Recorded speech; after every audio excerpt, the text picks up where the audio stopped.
Hello. Today I'm going to tie for you what I'm calling a Prince Nymph soft hackle. It's a mashup of a couple different fly patterns. I fish it when I'm swinging wet flies, and it's not a bad fish fooler. So we'll get started here. We'll talk more about that later. We're going to tie this one in size 14. It will have goose biots for the tail and the wing. And we'll have an abdomen made out of cream colored rabbit fur dubbing. And that'll be ribbed with the Sulky Holoshimmer. We're going to use Peacock curls for the thorax, and that'll help spread those soft hackle fibers. There are the white goose quills that we're going to use for the wings or horns. And there's our speckled hen patch that we're going to use for the soft hackle. And I'm going to use a red thread on this. I want to finish with a red head. And if a little of that red shows through the dubbing or where it's wrapped around the peacock, that's not a bad thing either. So we'll get our threads started, a little behind the eye, work our way to the back, and slice off the excess. So some of these goose biots or other biots, when you tie them in, some of them are nice and firm and solid, and they go in real nice. You can put two in at a time in some cases. These were a little on the flimsy side. They're a little undersized and a little flimsy, and so I kind of opted to do them one at a time. And I fought them a little bit, but in the end, doing them one at a time, you can kind of jockey them around and get them exactly where you want them. So I'm putting the second one in, trying to get the length the same as the first one. And I don't know, about a hook gap in length, maybe a little longer, seems about right here. So I tried to level that off a little bit. I wrap back. I did leave a little bump toward the back that's supposed to help flare them. Probably could have made that a little bigger. And we'll snip off the excess, the waist ends of the goose biots. So just like a conventional Prince Nymph, we'll put the two brown biots for the tail, and we'll use white when we get to the part where we do, I don't know if you call those wings or horns, or they represent something. So there's our hollow shimmer going in. Wrap back to the base of the tails. Get it in the material clip. And here's that cream colored rabbit fur dubbing.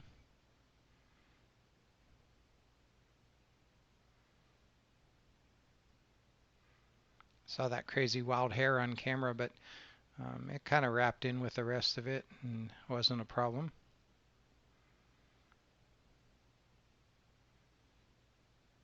So get a nice little noodle there and a couple inches long, and work our way back.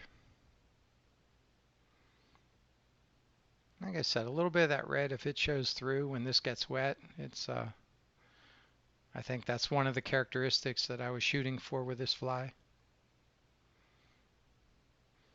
And a little taper.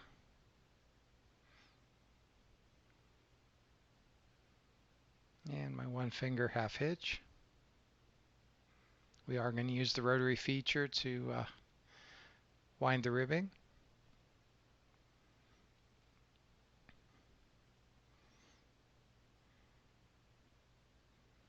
And I use that Sulky. I think I have some brand name Holoshimmer tinsel, but the Sulky seems a little thinner and a little more durable to me, so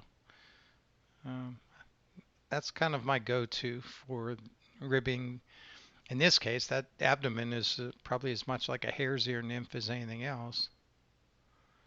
So we've got our Prince Nymph tail. We've got a hare's ear abdomen. And we'll trim off the rest of the ribbing material. And there's a quick look at the hackle from that hen patch. But before we get to that, we're going to tie in our peacock. I kind of went back and forth on the best way to do some of this, right? So for when you're just on a little ball, not on the whole body, sometimes taking a couple of strands and wrapping it around the tying thread is is plenty good enough. It's going to reinforce that peacock. And actually, this is if you watched my other video, this peacock is great stuff. Came from a friend of mine, and it's got a nice thin stem, and it's pretty strong actually. So we get a couple 3 wraps of that on there.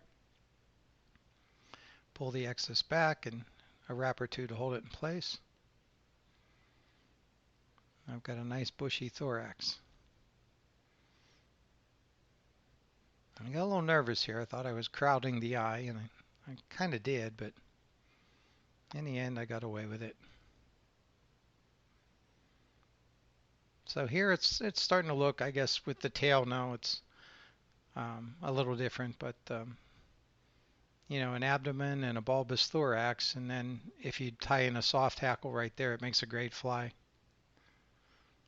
But in the spirit of this being part prince nymph, I'm going to lay one of those white goose biots on top. And here again, I did these one at a time too. I admire you guys that can hold these crossways and put 2 in and they end up in the right place. Maybe if I did a bunch of these in a row, I'd have it down, but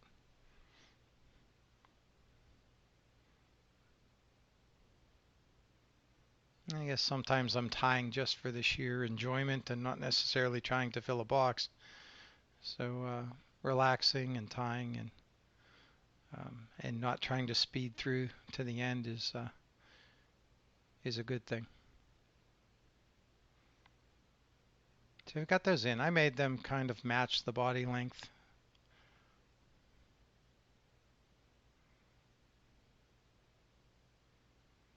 And this fly, in the end, when it gets wet, there's stuff kind of sticking out in different directions. The soft hackle moves a little bit. The tails represent something.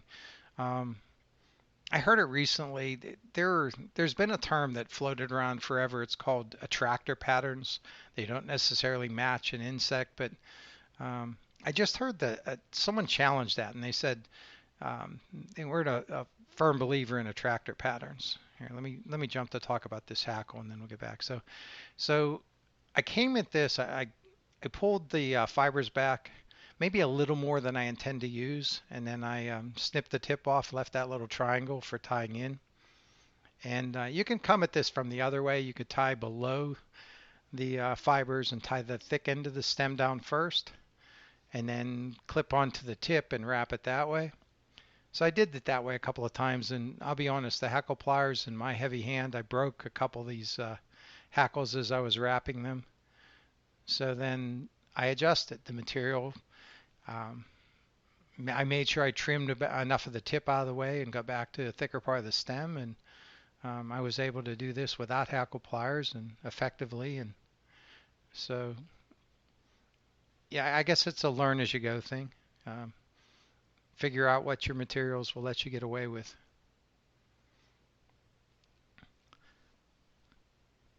So kind of back to fishing this. So those you got the light colored abdomen sticking out. You got a little bit of peacock. You got some of that soft hackle surrounding it. In one respect, it might fish like a peeping or cased caddis. In another part of that might come together to look like legs and wings and some kind of crippled or emergent mayfly. But in any case, I think at some point, every one of these bugs we make, if a fish eats them, it was either testing to see if it was food or it recognized it as some kind of food. So I'm not sure any of these things. If a fish is attracted to it, I think they can eat it. So that's probably enough about that. We did a couple of wraps of that soft hackle. That worked out well. We'll come back in, use the whip finish to shape the head. Try and finish that last wrap or 2 toward the front. Makes for a tighter whip finish.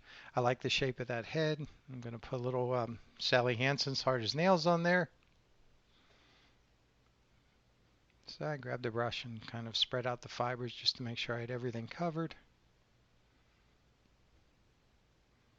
But this is a fun way to fish. If you get into some of that bumpy water where there's no deep pull or fast you know, rapid and just a little chop over some rocks, maybe holding fish throughout, and do a couple of these soft hackle or wet flies, swinging these down on a through a nice stretch of that kind of pocket water or pebbly water. Um, Trout grab them quick and hard because they don't have long to look at them, and that's a fun way to fish and to catch fish. So make sure the eye's clear, but that's basically the fly. And to be honest, if you have all this stuff out, you can go ahead and tie some actual prince nymphs and tie some hare's ear nymphs and pheasant tails and whatever else, and fill your box with conventional patterns, but it's fun to catch them on these one-offs. So if you hung in there to the end, I hope this you put a couple of these in your fly box and you catch fish with them. And if you want to learn more about me, look me up on Amazon. And until next time, be safe.